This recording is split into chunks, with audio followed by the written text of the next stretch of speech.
back to Slay the Stars in episode 51. Last time, Zem and Shar wrapped up their business in Morbale. They procured some information, did some shopping, and had a long conversation with Shar's deity, Amara. In the morning, they left Morbale to begin the trip south to Kai's home, where they hope to find their loved ones. They begin their journeys, and at first, things seem normal. Just a leisurely jaunt, but on the morning of the second day, you awaken to find that the forest around you feels different. I need you both to roll me either nature or survival checks. It's another motherfucking prairie pressing. You said what? Nature or survival. It's the same either way. 22. 19. Okay, you both roll very well. I guess I could roll for Rafe. All right, he doesn't do as well as either of you. You get an almost sinister vibe from your surroundings. And the place you're in now looks the same as the place you went to sleep for the night, but it feels different. You feel like you're being watched. Detect magic. Okay. Just putting this out there, before we go to bed every night, I would be doing the alarm spell. Mm-hmm. Yeah, sure. Nothing triggered the alarm in the night. Shar, you cast detect magic. You don't notice anything that you wouldn't have noticed otherwise. I'm really sorry. No, I'm sorry. I was just going to say I didn't roll the portents again, so 8 and 14. Okay. Where's Ristos? Oh, she would be in the carriage. I'm going to check on her, make sure she's there. Yeah, she's there. She's comfortable. The drive has been fairly easy. When she gets more upset, you have means to help her. She doesn't do much. She sits and she watches out the window of the carriage. You guys normally, I would assume, have her sleep in there so she's not sleeping outside. So she spends most of her time there.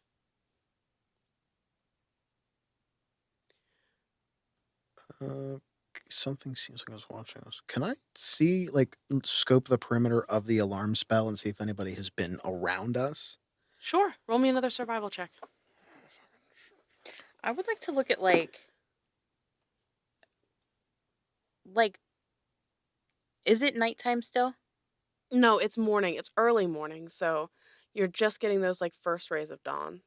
Are the trees the same? Are the plants the same as what we went? They seem to be. Yeah. Okay. Although, did you roll nature or survival last time? I rolled, well, they were the same. They were the same, so it doesn't matter. Okay.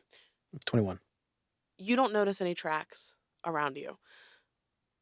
Zem, the trees aren't different than when you went to sleep. But as you're looking at them, they seem familiar. And it dawns on you that you weren't paying much attention to the type of trees that were around you whenever you went to sleep last night because it was just a forest. But with the light now coming through, these trees feel almost out of place. They're not the typical piney brown bark trees that you remember seeing on the way north when you were coming this way originally. The tree bark is whiter.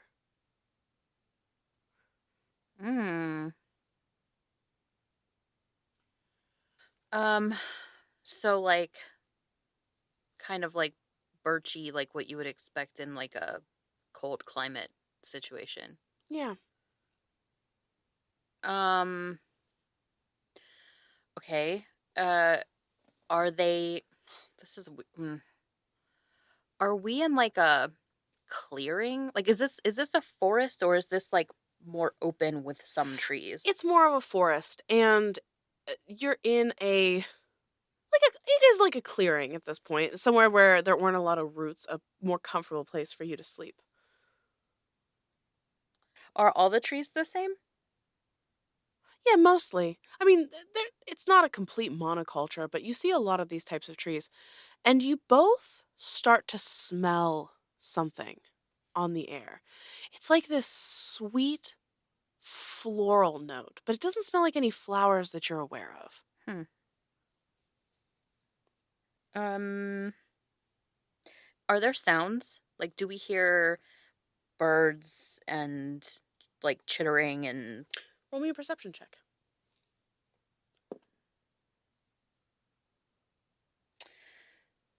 13? Come to think of it, no. You don't really hear birds, and you would expect to be hearing the morning doves and things like that this early in the morning, and you don't hear anything. Just the light sound of leaves rustling in the breeze. Are we near water? No. I think we should go. You know what? I lied. Yes, you are near water. Yeah. I don't know what's going on, but it's really weird here. So are there flowers around? No. Um, just like to Rafe, I'm gonna say, have you seen this before? Like, felt this? Smelled this? No. I don't like it. No, this is very odd. We should move on. I'll start packing up. Okay. You pack up your camp. You start to head south again. Who's driving the carriage and who is inside and what are you doing? I'd be inside because I'm the most familiar to. That makes Either sense. Rafe or I would be driving, and the other one be on watch, I think. Okay. So, Zem, you're inside with Headmistress Ristos, and she seems okay. The two of you, Shar and Rafe, are outside of the carriage, and you notice that as you are heading in what you believe is a southerly direction, the smell seems to be getting stronger. You smell that sweet? Sweet smell? Rafe's like, I have an incredibly acute sense of smell, and this is choking. Choking. No, I feel it's so much. I feel like it's choking me. And he looks forward, and you don't see anything yet, Shar, but he points up ahead and he says, is that blood? Where? Like in the road? Or like on the cart? No, up ahead. And as he points, you see that there is another large clearing. And in the center of the clearing, there's a huge tree with no leaves on it, just spiky limbs that seem to shoot out everywhere. And all around the base of the tree, it's just blood. That. Did you see this on the way up? No, I did not. So it's blocking the road. Is that correct?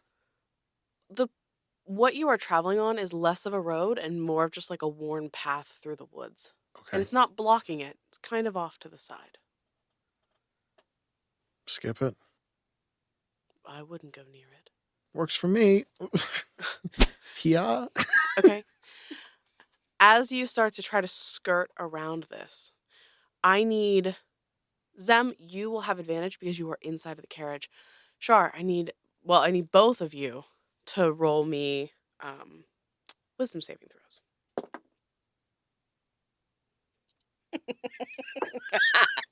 With advantage, 5. Which I'm actually gonna keep. 21. Okay. These were unfortunate rolls.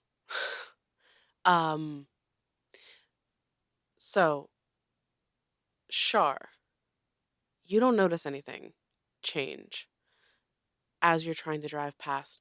But Rafe puts his hand out and he says, stop. What's the matter? Okay. And I need to see what's happening over there. For where? The tree, aren't you curious? And he starts to stand up to get out of the carriage or get off the carriage. You're outside. Brave. No. I'll be right back. At the same time, Zem, you feel an overwhelming urge to get out of the carriage, and it comes to a stop. What is this? Open the door. Get out. What is that? The smell is drawing you in like a moth to a flame. Does it smell good? It smells amazing. It smells incredible. What is that? The fuck is wrong with guys? They He's start gonna start- walking yeah. towards the tree. I'll follow them. I'm looking for what I've got. Okay. As I'm gonna cast Twilight Sanctuary as we start getting towards the tree. Everybody gets 1d6 temporary hit points, so Headmistress Ristos is just saying in the carriage because this would not be fair and I'm not that person. So Shar uses Thaumaturgy to shut the door. yeah, I'm going to say that she is not even in her right mind enough to be affected by this. 8 temporary hit points to both Rafe and Zem. Okay. And I'm ending the either a charmed or a frightened effect on Zem to start. Okay. So this is how it's going to work. Rafe, Zem, Shar. You're approaching as like a small group. Rafe's a little in the front, then Zem. Shar's kind of following to watch what happens. Shar, you are thinking like, I don't like this. You start performing your Twilight Sanctuary. Just as you guys get within like 20 feet, Zem, you feel this warmness in your chest as Shar ends this charmed effect on you. And there's a moment where you're like, what? Like, what was I doing? Why am I standing here? And in that moment, you see that Rafe has made it up to the tree. And he's just standing there, staring at it. You can't see his face, but there is a look of wonder on it. And you just start to notice that there are vines starting to creep up his leg. And I need everybody to roll initiative. You have advantage. That's unfortunate. 30-20. Nat 1 for 3. Wolf. Okay, wait, so. And you gave Rafe 8 hit points, right? Temporary hit points, yes. All right. Top of the round, Zem, you come to, you're standing there, you're confused, and you see Rafe just standing in awe of this tree, which seems to be trying to wrap him up in vines. What are you doing? I am going to just go ahead and send out a witch bolt to the vines. Okay. Go for it. I'm going to do that at 2nd level. That is a 21 to hit. That hits. And then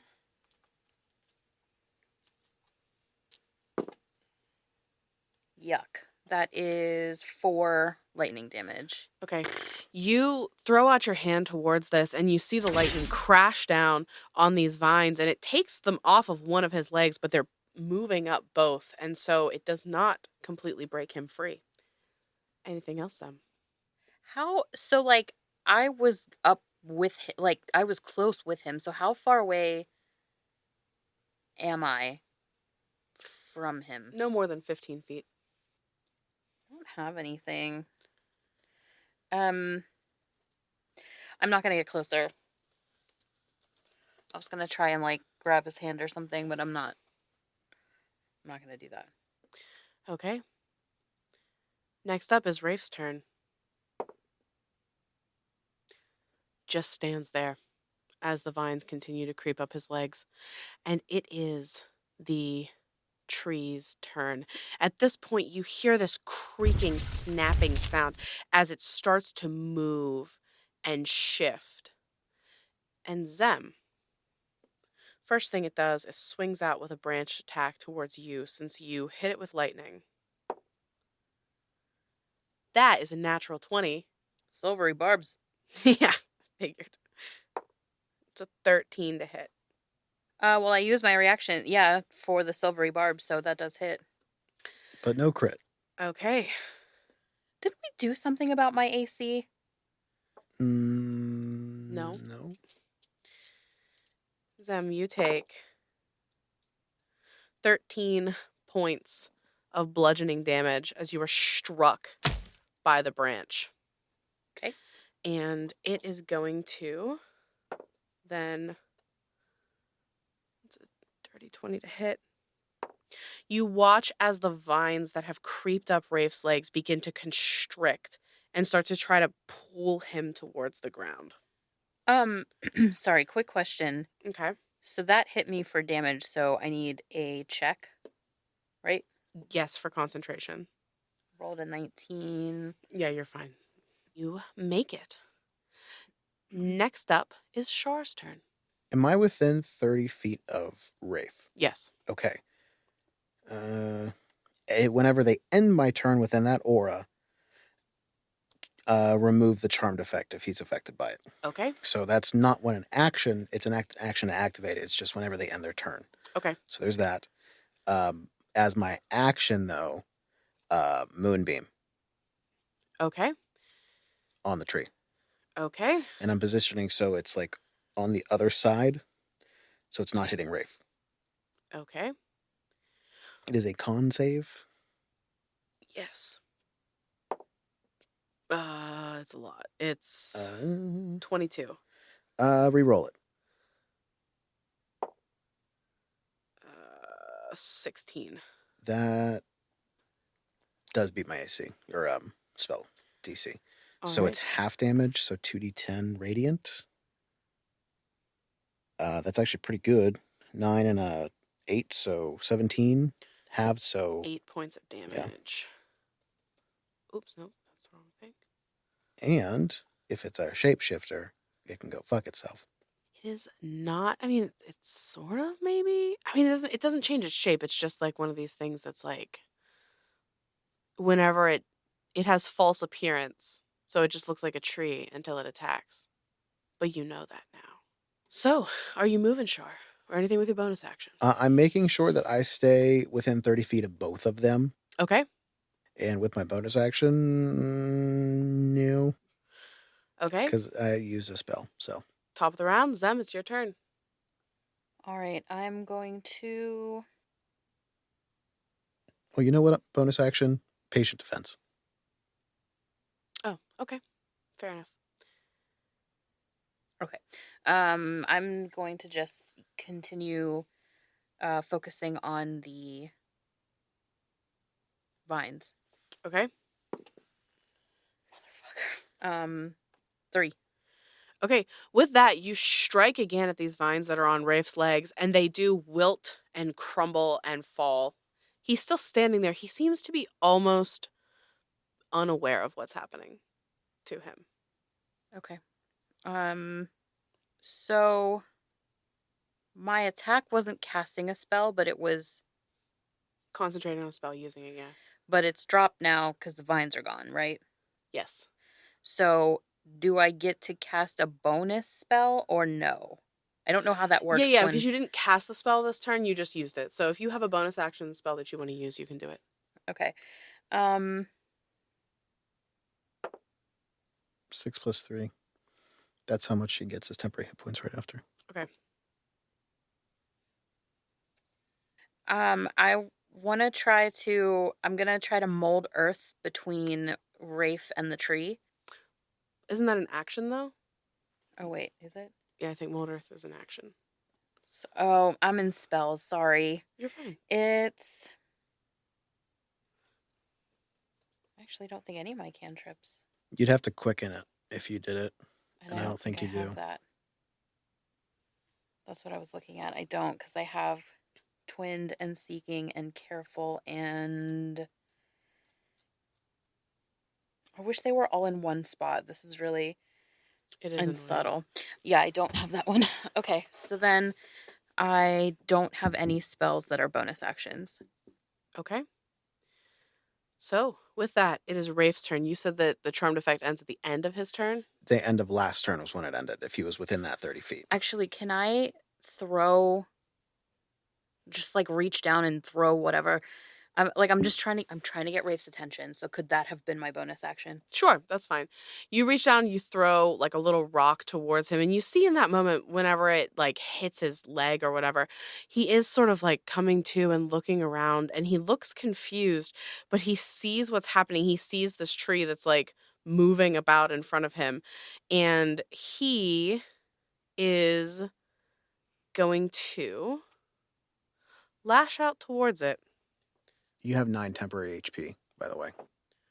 with 2 attacks.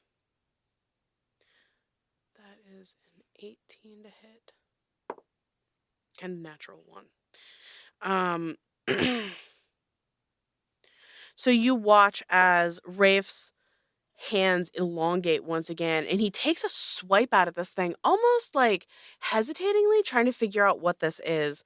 And he connects, and some of the bark scrapes off, and you see underneath it, there's this like oozing red goo that seems to be under the bark itself. Gross. But it is now the tree's turn, and the tree doesn't like that. So it swings out first with a branch. You know what? I'm going to roll a d4. Shar, you're 1. Zem, you're 2. Rafe is 3. We re-roll 4s. 2. Zem, it's coming after you. That's another 13 to hit. That's going to actually be a Shield. re-roll. Silver barbs. Oh, wait a You put minute. shield. You could shield it. I'm just going to straight shield. Yeah. Okay. The branch swings down towards you. You throw up your hand, and this purpley colored force field flies up before you, and the branch cracks off. At the same time, Shar, you feel coming up around your legs with a 23 to hit some of these vines. You are going to take 12 points of bludgeoning damage as these vines creep up your legs and start to squeeze. You said 12? Yes. Okay. And yeah, that's going to pass the concentration. All right. And it's your turn, Shar. Moonbeam's still up. Con save. It's an 18. Oh, yeah. So 10 halved. So 5 radiant damage. All right. And then as my... I think that's my action still, technically. Yes, it is. Okay, yeah. As my bonus action, because it is not technically a concentration spell, spirit weapon right up on the tree. All right. And attack. Do it. So that's a D8 damage if I hit. Okay. 17, 24. 24 to hit? Yeah, that hits. 6, 10 force damage. Okay. Describe what it looks like when your spirit weapon connects. So I like to imagine like music notes like tink off of the lute when it hits, like in a comic panel when somebody gets punched, there's like the pow. Yes. But it's music notes. I dig it. I dig it. And we're top of the round with Zem. So I'm going to cast. Oh, also I get temporary HP too. Yes. Of course. Thunderwave, but I'm gonna cast it. So I'm gonna walk up beside Rafe. Okay. I'm gonna cast the Thunderwave. So he's technically beside me, so he doesn't need to be in the area of effect. But is our Char? No, he is not. He's behind you both. Okay, then I don't have to spend the sorcery points. No, you don't. So, I need a con save. 22. You're rolling stupid saves right now. I am rolling really good saves right now. I can't force I don't think I can react to that. Is portents a reaction? It is a reaction. You could give a portent roll to make it fail. Yeah, why not? Okay. So it rolled an 8. Okay, that would give it a 13. Thank God. Okay, so that's fail. So 2d8. Yeah, d8s. Sorry. I haven't rolled these in a while.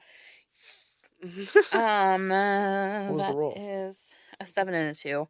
I don't think I add anything to that, right? I don't add anything. Yeah. All right, and it's pushed back, 15 feet from you, I think it's just 10. 10? It's a 15-foot cube originating from you. Yeah, that's fine, because you're throwing out your hands.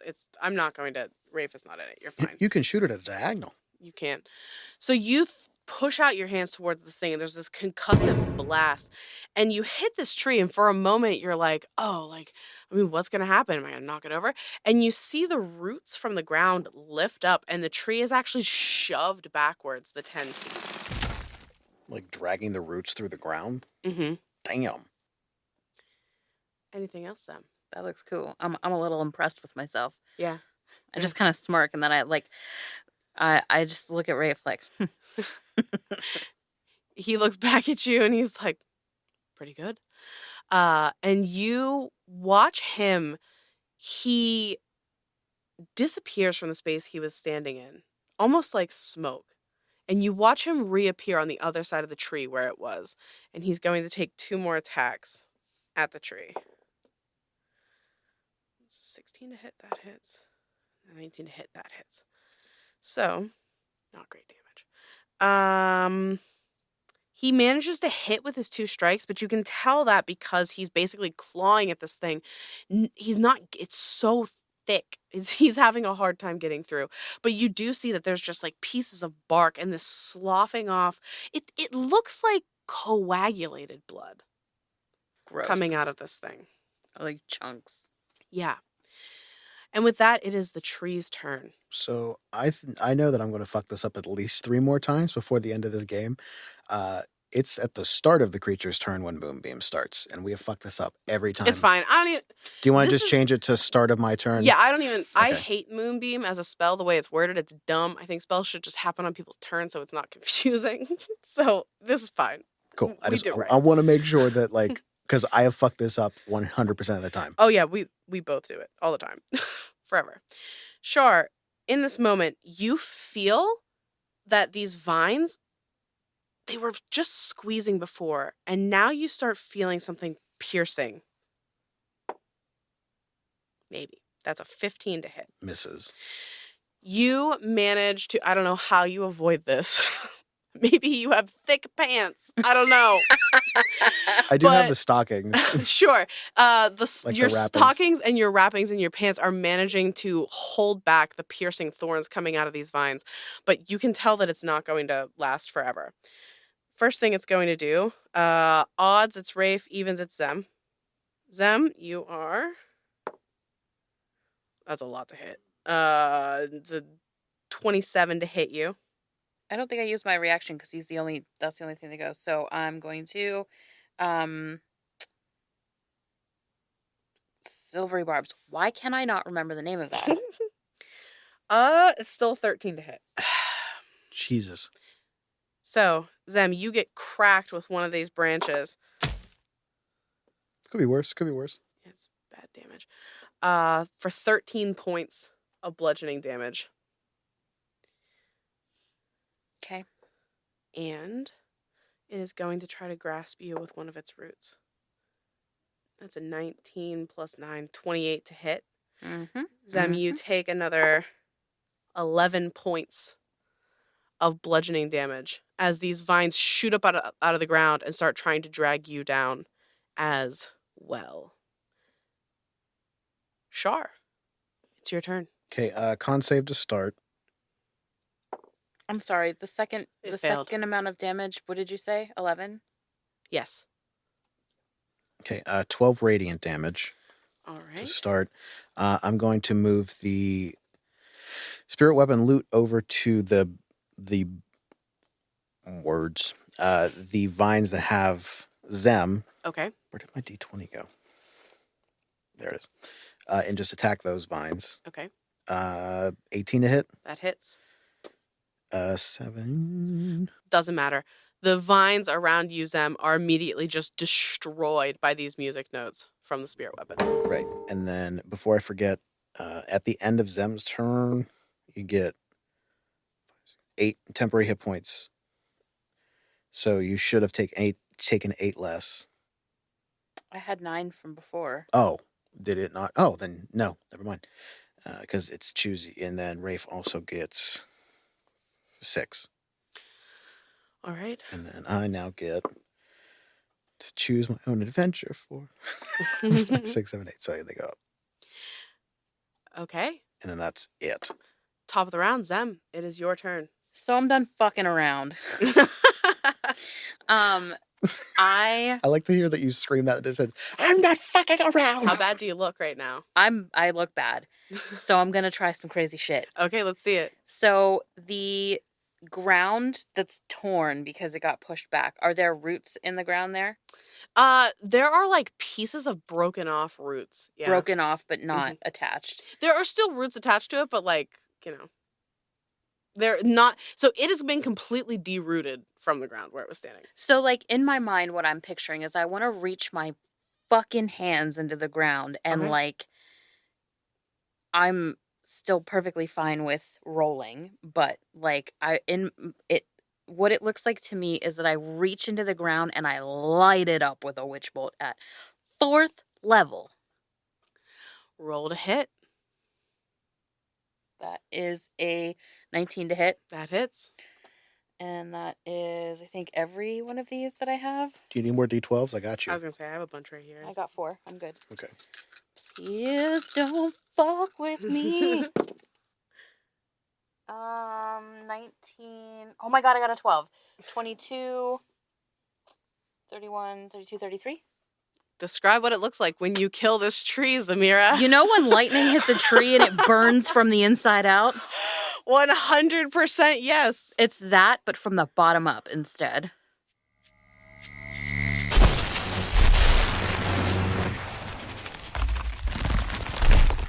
There's a lightning bolt that goes to the sky. Oh, that's cool. Yeah. Yeah, except like not just up to the sky, but like the major arteries of the tree. I dig it. That's exactly what happens. And as like you smell burning wood and ozone, and that sweet smell becomes this like acrid burnt honey almost smell in the air. It's like perfume to my soul. Yeah. And Rafe immediately, he's standing there in shock and awe. He's watching them do this, and he runs insanely fast towards you, Zamira, and like comes over and is like trying to calm you down because you look crazy real now. Oh my god! Yeah. I feel like I turn and look at him and there's like electricity crackling in my eyes. Like, don't. He's like, wow. Char's gonna grab the spirit loot weapon, just like one chord, and then it disappears. Oh, and I then, love that. And then Awesome. Moonbeam just fizzles out. I dig it. So? You guys still have temporary hit points, just in case, for the next, like, 30 seconds. I used a lot of spell slots. You guys good? No. Okay, Char's gonna investigate the tree, see if he can pull specifically wood that's been struck by lightning. For I know damn well it's a spell component. Arthur knows that. Char probably doesn't, but he's just like, cool, a stick. It is, You and can I've do used that it. easily. What did I you use can it get for? some. Was it Witch for bolt. this? It's for witch Yeah, bolt. I was Yeah. gonna say. I know. I'm like, I know I've used this. Duh. The circle of life. Yeah, right. But yeah, you easily do that. You can collect some charred wood from the tree. Zem, this reminds you of the story you told. Way back in episode 6 Mm-hmm. With I Jor and with the dwarves, yeah. What could have been? Is he dead? Hard to say. Hard to say. If Char can get a vial of like the goo from the tree, Sure, he's gonna do that. you can do that. Also, I would like for you to roll me something to tell me what to guess what that is. So go ahead and choose a skill and tell me which one you want to roll. I think that this was Medicine? Sure, that's cool. 17? You're looking at this as you collect it, and it's thick. It's thick like a blood clot. And but it doesn't Coagulate? no, it is coagulated, but it doesn't seem like it's just blood. And you kind of like wave it, like what's it called sniff, don't whiff, like in chemistry class, like Whiff, don't sniff. whiff, don't sniff. Yeah. Uh, and you Waft? waft, don't whiff. I have no Whatever. idea. Listen, we're old. I Just don't know. you're not like. You're not snorfing it.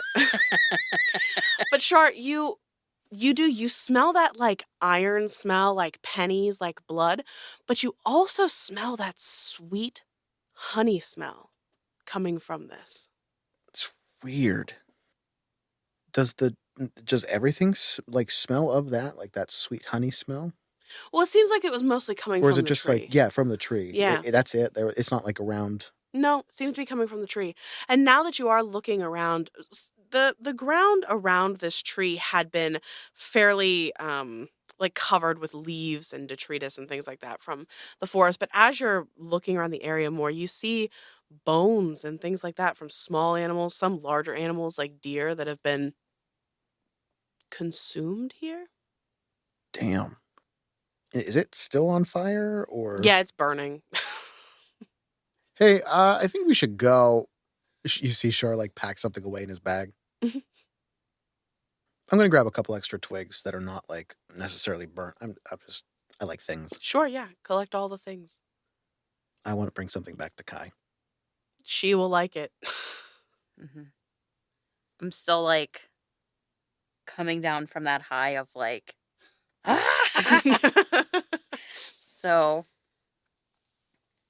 I don't know, kind of getting used to my skin again. Like, Roll me an insight check. So just to confirm, Galthius tree, right? No, not quite. Similar, but not quite.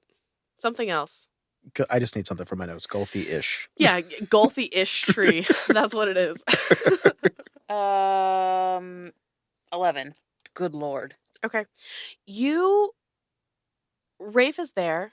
He's not saying anything. He's staying close. He keeps like a hand on the small of your back, just kind of like rubbing, comforting. You can't really read the expression on his face though. So that's the first time you saw that. It was very impressive. I told you I could be a monster. Zamira, just because you're powerful doesn't make you a monster. Destroying a monster makes you a good person, and that thing was clearly a monster. Okay. I say clearly not believing that. Char's gonna smack Zem on the back, cure wounds. Okay. Wasn't even in the tray. Wasn't even in the tray again. 10 hit points. And he's gonna give Rafe the next advantage on initiative. I'm still 10 off. Thank you. Okay. Zem, you heal a bit. And in that moment when Char's healing you, you get kind of concerned because you saw Rafe getting attacked at first. And you see where the vines had like pierced his pants and stuff. There's no blood. There's no wound. Nothing to leave any sort of mark on his skin.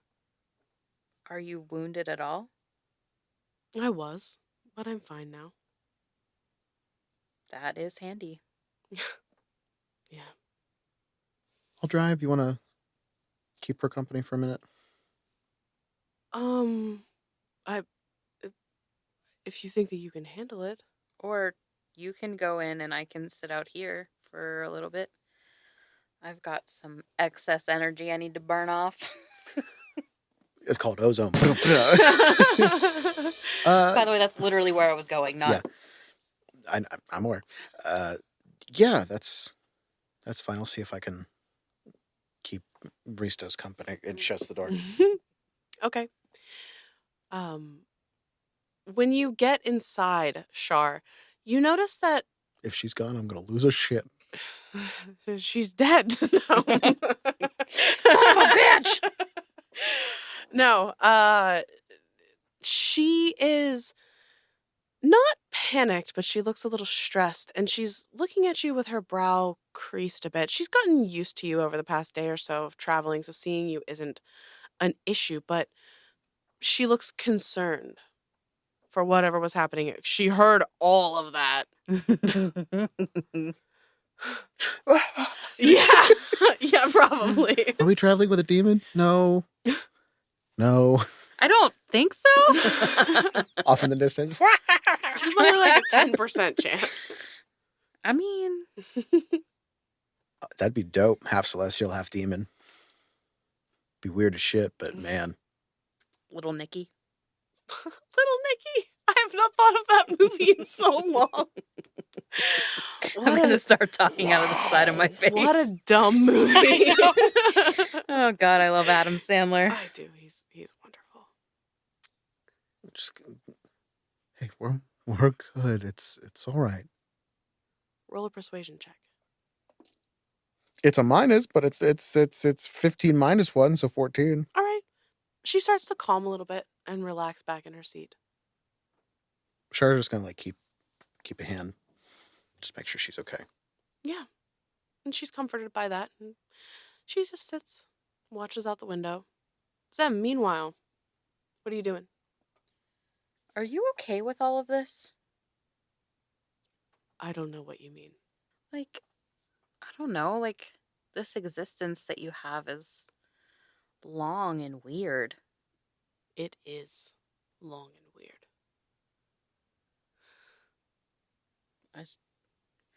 Seems kind of lonely. It is.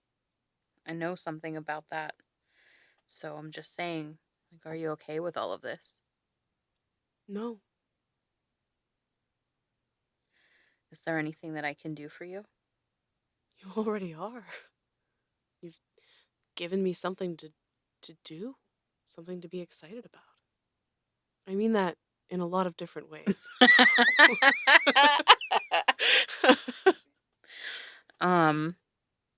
I have very little in my life that I am genuinely happy about, and you've kind of become one of those things, and that scares the shit out of me. Zamira, you should be scared. There's literally everything about this should be scary. I'm not a good person, Zamira. I'm a lot of things. I do a lot of bad stuff. I've been around for a really long time and I've hurt a lot of people. And I'm trying to do better now. But you deserve better and a normal existence. I'm never going to get a normal existence. And as you've said,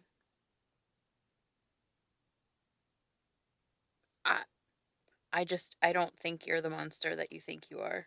And I think that bad people don't try to be good. So maybe we both need to learn that. He lets go the horse reins with one hand and like reaches over and grabs your hand and squeezes it. I guess that's all we can do then. I'll like scooch closer and like lay my head on his shoulder. We'll figure it out together. And Char. Of course. So, and then you burn up the color of it.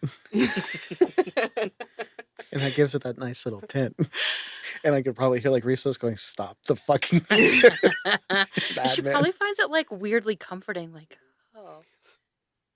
You're going to annoy her so much she passes her intelligence saving throw. Look, man, plan. even if we accidentally ourselves into that situation, I'm fine with it. All right. So, you continue on your travels. Eventually, it gets to be dark. You don't run into anything else crazy the rest of the day. And you set up camp. You start to cook, cast your alarm spell.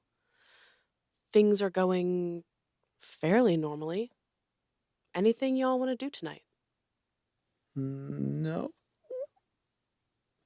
just kind of scope the area. I mean, So I'm sorry, I did mean to say this before, so like retroactively. I have a lot of books. You do. You do have a lot of I books. have like a library in my bag of holding. So many books. Um, and not the journals. Well, not the orc journals, but everything else I'm taking out and looking into. Specifically, I would like to go through the spell books. I actually want to sit beside Headmistress Ristos and look through her spell book specifically. Um, just to see if she has anything where she's like, ooh, and like points to something or has any sort of recognition. Otherwise, I'm just sort of gonna like talk to her like I'm reading her a story, like a Okay. bedtime story. Okay. When you sit next to her and you pull out her spell book, you see a flicker of recognition, and she puts out her hand and she touches the cover. She doesn't say anything, but she just sort of runs her hand down the cover. And then she waits to see what you do next. Yeah, this is your book. Does it look familiar? She doesn't say anything. She's just staring at it. I'm like, I'll turn the cover over and like the back. I don't know if there's anything on it at all. Like, give her the opportunity to touch it again if she wants to. And then if she doesn't, I'll open it. Like show her her name and like her handwriting and all that kind of thing. Yeah. She seems really interested in what you're doing and very focused on it, but she doesn't reach for it anymore and she doesn't say anything. Okay. So I'll just like anytime there's not a like I'm not going to read the spells to Mm-hmm. her, but like if there's pieces of theory where she has ideas, that I will read. Okay. As you're doing that, you're going through and reading these pages and these theories and stuff.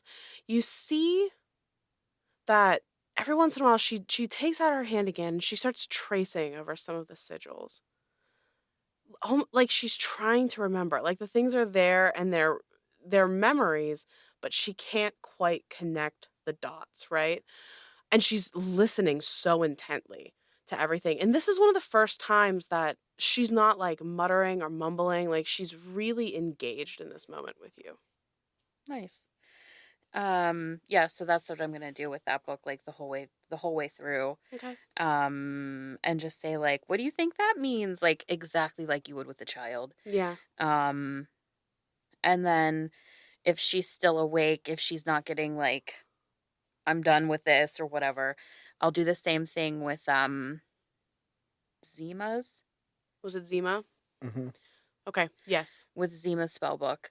And then, over again and like, oh, Zima, like you remember her. So again, the whole thing, like show her the front and the back cover and like all the stuff.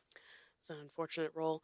When you take out Zima's book, she does. There's not as much recognition there, but when you open the book and you say like, "Look, it's Zima's book," there is a moment where you hear her like her breath catches, like she's trying to say something, but no words come out, and as quickly as that moment happens, it sort of passes. Okay. And then just is she still interested? Like even if she's not. She seems less interested now. Maybe she's getting tired or Okay. she's frustrated because it's not working, but So I'll just say like, do you want to look at another book? she just sort of shakes her head. Okay. So then I'm gonna like instead of sitting beside her, I'll like scoot around to like another chair or whatever Okay. seat and keep going through books. Like I'll look through her journal, I'll look through the gods book. Oh yeah. Because like I didn't return any of those library books. Yeah. No, you didn't. They're all checked out in Erevan's They name. are. He specifically said, "Don't steal the books," and then you stole the books. I did. The city was on fire. I It did. wasn't The city our was on fault. fire. It's fine. So like what I'm gonna do with the gods book, like I'm gonna see if like I'm gonna do like another flip and land, see if anything like interests me. If nothing does, then I'm gonna go to like one of the novels. Okay. Roll me a percentile dice for this book.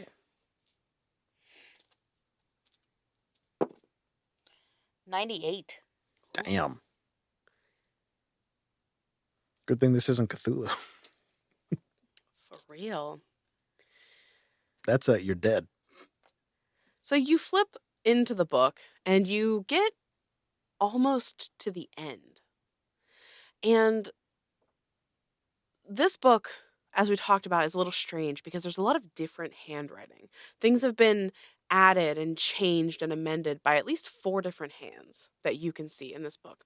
And the last pages are the most recent additions. You know, some of these pages that were left empty in the end, 4 additions. And you see some like hastily, I don't want to say hastily scribbled because that makes it sound worse than it is, but the rest of the book is like illuminated and beautifully done with calligraphy and stuff. And this part is not as well written. I'm sorry. This book, if I'm remembering correctly, it has entries by multiple authors. Yes. Okay. Yes. Well, like I said, at least 4 different hands, at least 4 different people you can identify just by their handwriting have contributed to this book.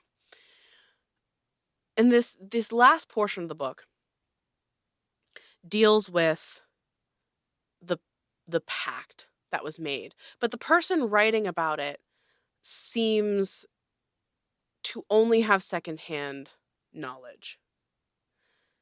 And they're discussing what they know of the pact, which is that the celestial Primus forced this pact on the Celestials to get them out of Vela to try to stop the people of this plane from being powerful enough to overthrow the Celestials themselves.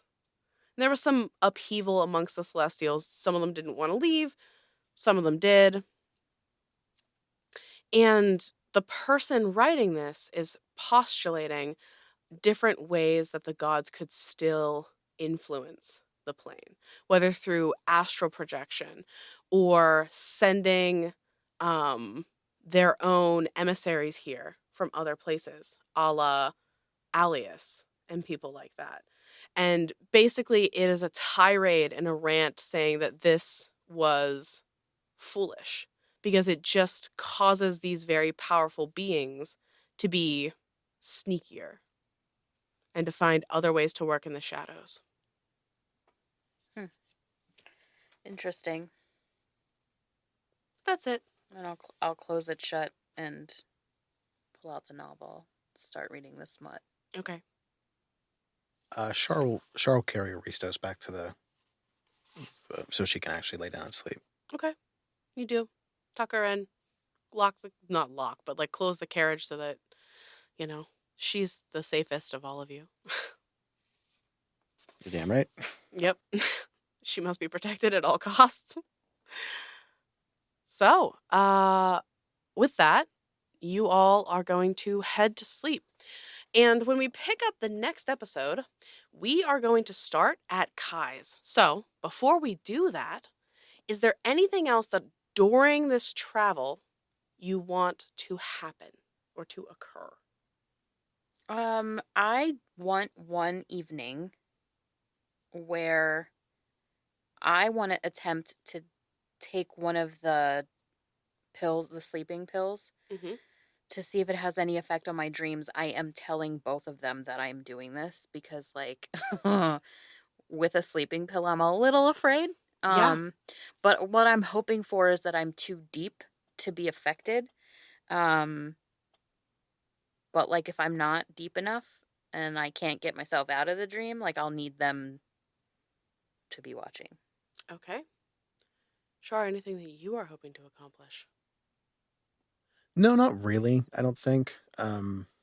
Mostly just what he's looking for is to see if any foot traffic has occurred to or from recently wherever they're traveling along. Okay. And then mostly to see if any of the zombified creatures are still around. Okay. I will say so far you have not encountered any. Okay. And then most of the time I think he's spending with at least making sure Ristos is okay. Okay. Not necessarily to try to connect with her. No, that makes sense. All right. So, when we pick up next time, we'll discuss what happens when Zem takes the sleeping pill. We'll see if you can find any idea of where these strange creatures are, where they've been, why you haven't found them yet. And that's where we'll cut this episode, y'all. Woo! Woo! Woot, woot. Hello, dear listeners. I'm Coop, the GM, host of the Echoes of Eschaton podcast. Echoes of Eschaton is a post-apocalyptic actual play audio drama where the dice rolls tell the story. Join me each week for a gripping journey across the deserts of Borka, festering swamps of Franca, and mother spore fields of Poland.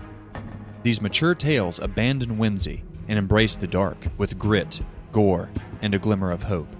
Available wherever you listen to podcasts. Listener discretion advised. Intro music by Isaac Vyers. Character designs by Cam Gonzalez. Produced by Leah Hemrick. Graphics designer Jen Kearney. And audio engineer Arthur Polino.